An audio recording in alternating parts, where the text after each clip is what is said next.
Fitur online diagnostik dibahas di course nomor 4 kalau enggak 3, sehingga silakan bergabung ke kuota yang tersisa. Jadi ini akan banyak pembahasan mendalam yang mungkin tidak ada di YouTube, adanya di course ini. Ya, saya akan kupas lebih dalam karena untuk membahas itu memang perlu lama, ya, perlu berjam-jam. Oke, jadi ada batasan-batasan di pertemuan ini yang perlu saya bahas. Ya, oke, ini error penulisan sudah. Kemudian ada pertanyaan tadi sekilas.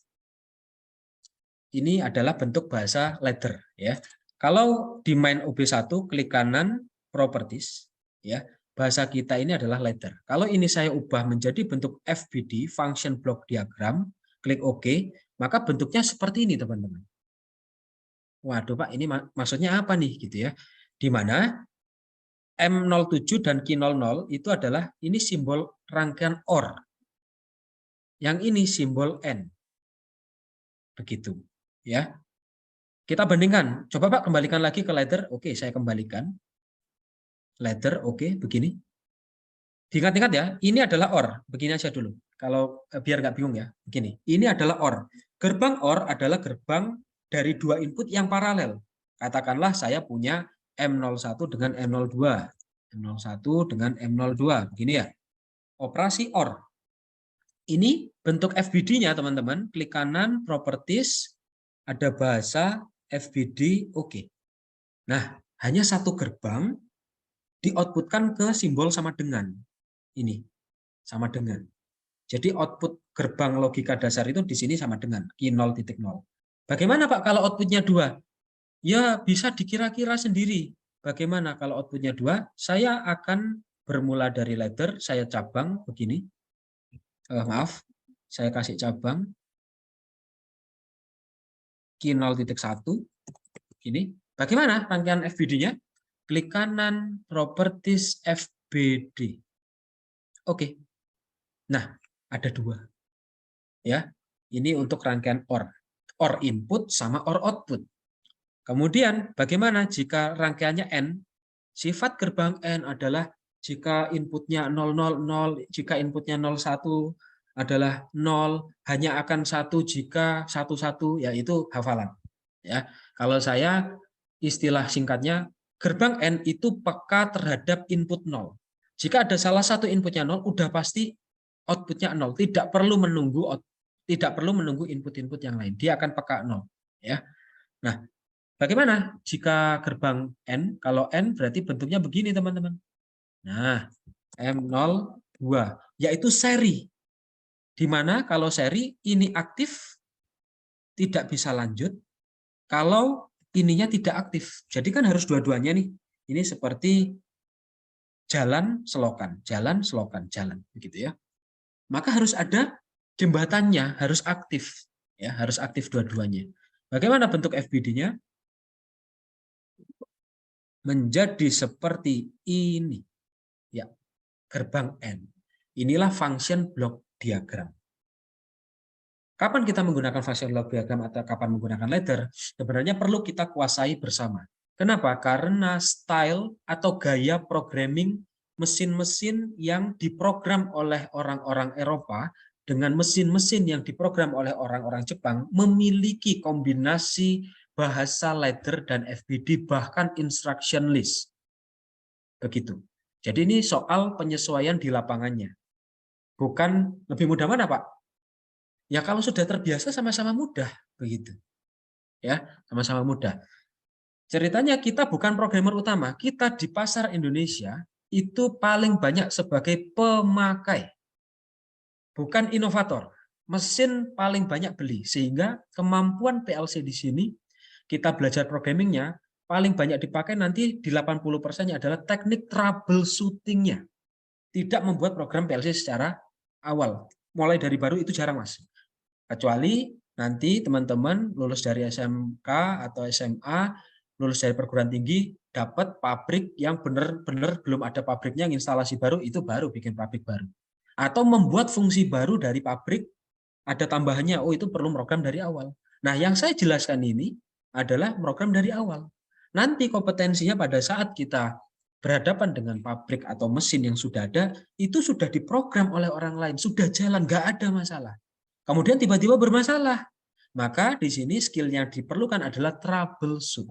Ya, untuk troubleshoot akan dimunculkan pada saat course yang lain, tidak mungkin dibahas dalam satu sesi ini. Ya, sehingga silakan, masih ada kuota tersisa 13. Saya ingin berjumpa dengan 300 pendaftar yang memanfaatkan kuota tersisa ini, course bareng lagi di pertemuan mendatang. Ya, oke. Jadi begitu. Saya akan memberikan pemikiran-pemikiran out of box, tidak hanya untuk belajar secara software, tapi aplikasinya, tapi pertimbangan-pertimbangan yang bersifat pengalaman, experience. Experience is the best lecture, ya, is the best teacher, gitu ya. Oke. Kemudian klik kanan, properties, letter. Kembali lagi nih, ya. Letter ini standarnya, oke Pak, saya bisanya letter Pak, nggak masalah.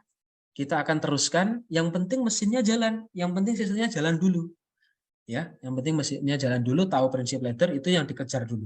Tidak perlu kita dalam tanda kutip ingin tampil keren dengan FBD, begitu ya. Tidak perlu dulu. Nanti ada langkah berikutnya adalah kita harus memikir program, ada pertimbangan kenapa kita harus memakai ladder atau FBD atau bahkan instruction list. Ya, ada pertimbangan. Ada sekuen-sekuen atau urutan-urutan tertentu yang tidak bisa dibangun menggunakan ladder, tapi bisa dibangun menggunakan FBD. Nah, ada keistimewaan-keistimewaan tertentu, tapi case-nya kecil ya, case-nya kecil yang itu perlu saya sampaikan. Oke. Kemudian dari sini ini N-nya sudah, OR-nya sudah, OR-nya sudah.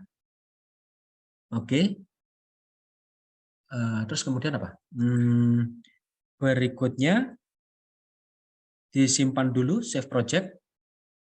Ya, kalau sudah save project, maka lokasi projectnya ada di sini di title bar-nya. Lokasinya ada di situ.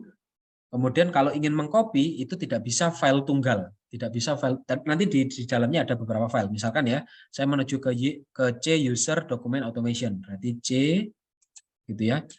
C user dokumen mana? Ini dokumen automation begini. Kemudian, nah ini nama projectnya ini.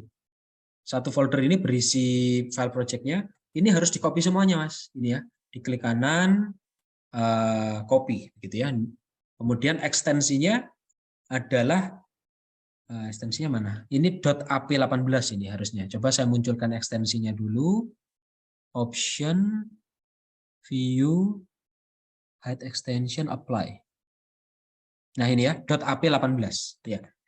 Pada project tiap portal yang makin baru itu bisa membuka file tiap portal yang lama. Misalnya nih teman-teman install di laptop masing-masing V13 atau V14.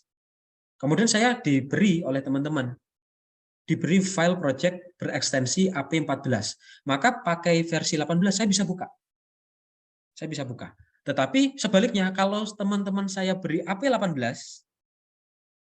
dibuka menggunakan versi yang di bawahnya, tidak bisa. Ya, tidak bisa dibuka pakai versi yang di bawahnya. Sementara kalau menggunakan tiap portal yang versi tinggi memerlukan spesifikasi laptop yang lebih tinggi lagi.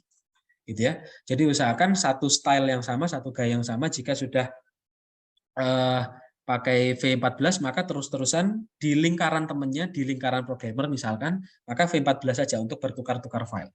Begitu ya. Oke. Kemudian project yang di-create menggunakan tiap portal V14 yang dibuka menggunakan V18 itu terjadi konversi project. Kalau terjadi konversi project tidak bisa dikembalikan ke V14. Begitu ya. Ini sayangnya saya hanya punya tiap portal satu seri. Ya, saya punya laptop yang lain yang khusus tiap portal, mulai dari tiap portal V10, V11 sampai V18. Khusus satu laptop itu untuk Siemens saja. Untuk berjaga-jaga, kalau ada pekerjaan project industri, dilihat dulu projectnya itu, PLC-nya itu diprogram menggunakan tiap portal V berapa. Begitu. Baru kita akan menggunakan tiap portal yang sama. Ya, ada teknik-teknik yang perlu disesuaikan. Jadi kemampuannya tidak hanya program ya, teman-teman ya. Kemampuan memprogram itu sangat penting, ya. Tetapi tidak selalu dipakai. Ya, harus ada case-case lapangan lain yang harus dilengkapi. Saya berhadapan dengan PLC Siemens nih, karyanya orang lain, maksudnya bawaan dari suatu mesin. Saya harus menggunakan tiap portal V berapa untuk bisa mengambil programnya, ya. Itu perlu teknik tambahan. Cara mengonlinekan, ya, harus pakai tiap portal V berapa. Ini misalkan project ini menggunakan PLC SIM, device configuration, online diagnostic. Nah, di sini version of TIA portal project, yaitu di-create pakai V18. Jadi sebelum mengambil program orang lain, langkah ini yang harus dilakukan dulu. Ditancepin kabel Ethernet-nya, kabel Ethernet, jadi di PLC Siemens S7200 ya teman-teman ya, itu ada port Ethernet. Jalur download-nya tidak menggunakan USB serial 232, tidak menggunakan USB maksud saya, tetapi menggunakan Ethernet. Ya, itu ditancepin dulu, kemudian dilakukan online diagnostik dulu untuk melihat PLC itu sudah diprogram menggunakan tiap portal versi berapa. Kalau sudah diketahui, misalkan tercantum V16, maka setidaknya saya harus menggunakan V16 juga atau lebih, atau di atasnya. Ya, V16, V17, V18, begitu. Ya, ini teknik-teknik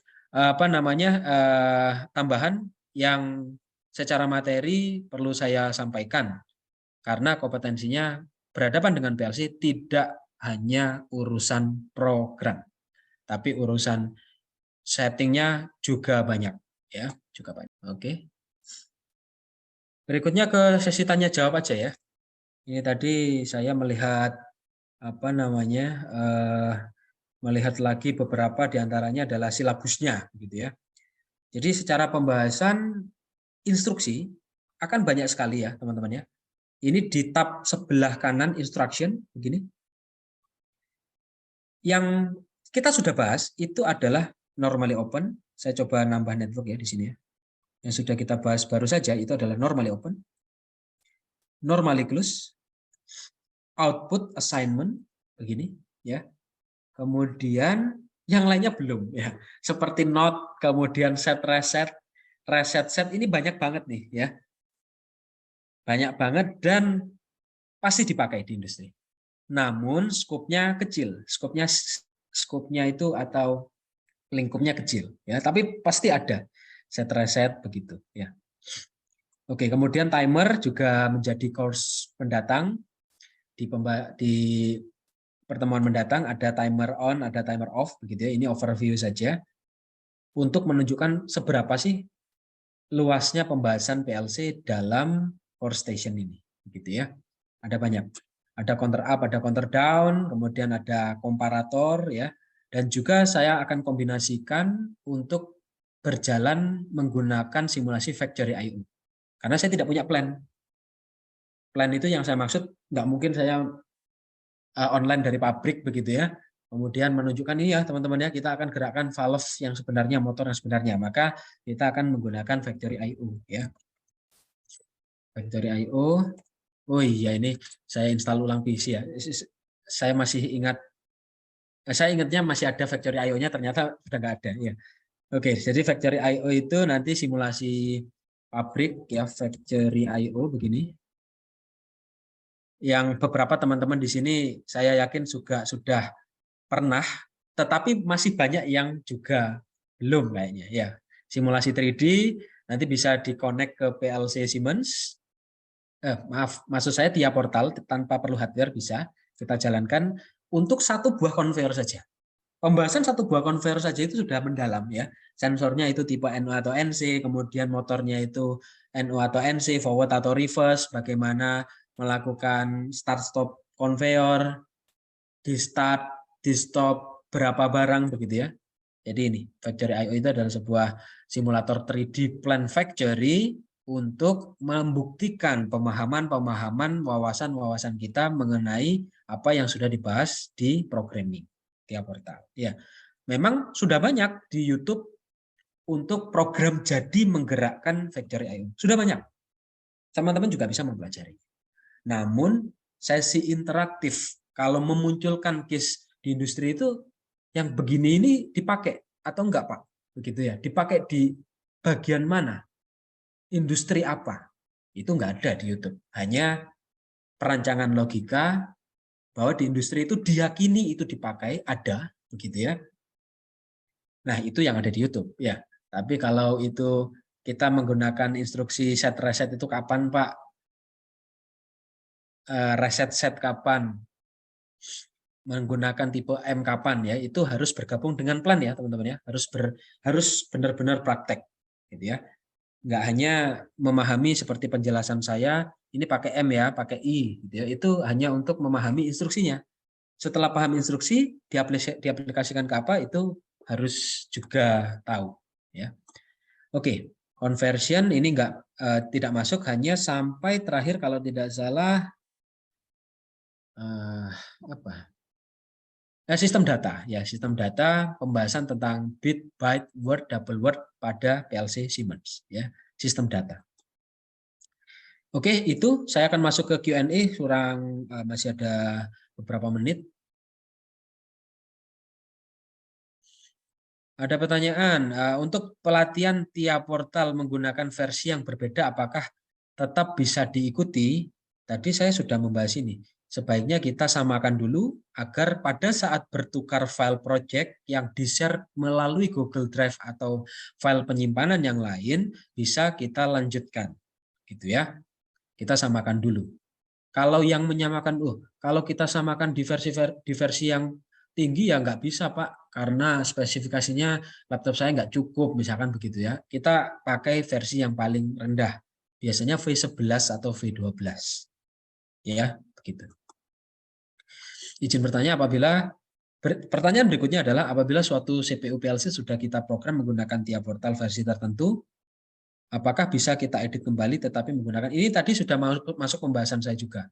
Ada hal-hal yang perlu diperhatikan pada saat mengambil atau mengedit online suatu PLC. Harus tahu versi tiap portalnya dulu.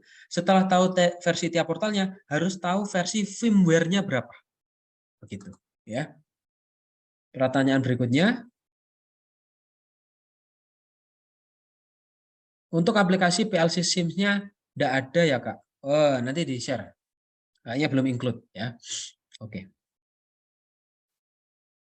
Pertanyaan berikutnya, pada tiap portal apakah ada shortcut untuk menonaktifkan kontak selain klik kanan modify 1? Ya, klik kanan modify 1 itu shortcut key-nya apa ya? Klik kanan, bentar saya online dulu. Oh, ada yang online. Apa namanya? Ada yang berbeda. Ini dipastikan hijau semuanya ya, teman-teman ya. Kalau pada saat mode online seperti ini, teman-teman melakukan editing, misalkan begini ya. Nah, ini sudah tidak menjadi hijau. Untuk sebagai peringatan bahwa terjadi perbedaan antara online dan offline. Di softwarenya itu sudah ada tambahan, tapi di PLC SIM-nya, di online-nya itu nggak ada perubahan. Jadi dia bingung. Ini diperingatkan. Kalau kita lanjutkan pakai M0.3 misalkan begini, maka harus di-download dulu untuk bisa kembali hijau. Nah, berarti sesuai ini online dan offline-nya gitu, ya. Oke. Klik kanan modify ini, Ctrl F2 dan Ctrl F3 ya untuk menjawab pertanyaannya dari Mas siapa tadi? Maaf saya tidak menyebut nama. Oke, berikutnya kok chat sih, maaf, Q&A. Apa dampak dalam suatu network terdapat beberapa proses, Pak? Tadi sudah saya sebutkan, pada saat proses upload tiap portal itu kadang nggak masuk, Pak. Ya, kadang nggak masuk. Ada masih kekhawatiran program yang tidak terupload secara sempurna kalau satu network lebih dari satu proses. Oke. Berikutnya, permisi, izin bertanya, saat menggunakan mencoba simulasi di tiap portal CPU 200, saat disimulasikan muncul you can only simulate, ya, with version. Ini kenapa ya Pak? Oke, ini lebih jauh tentang versi. Ya, perlu diketahui lagi begini teman-teman, ada namanya klik kanan change device. Selain CPU, selain tipe CPU, yaitu CPU 1215 dan keluarga-keluarganya, gitu ya, kita juga harus memperhatikan versi firmware. Firmware itu seperti ya OS mini, operation system mini, ya firmware sih, ya bukan OS mini, ya firmware. Firmware itu program yang sudah tertanam di program operasional yang sudah tertanam pada suatu PLC, itu namanya firmware. Nah, memang di versi yang meminta bisa simulasi itu adalah firmware-nya minimal 4.0. Jadi teman-teman kalau yang masih ini tidak bisa simulasi atau muncul notifikasi apa tadi, you can only simulate with version berapa ya, caranya adalah klik kanan change device ya. Klik kanan change device, ini dipilih yang baru, terus memilih pastikan di atas 4.0, pasti bisa jalan. Begitu ya. Oke, berikutnya masih banyak ini. Nah, 3 lagi deh sebentar. Untuk satu proses, satu network, apakah khusus PLC Siemens? Ya, khusus. Tadi saya sudah menjelaskan. Pak, satu network itu berarti satu waktu eksekusi yang sama. Ya, waktu eksekusi yang sama. Eksekusinya adalah dari network 1, network 2, network 3, sampai network terakhir, dan kembali lagi di network 1, 2, 3, berulang seperti itu. Ya.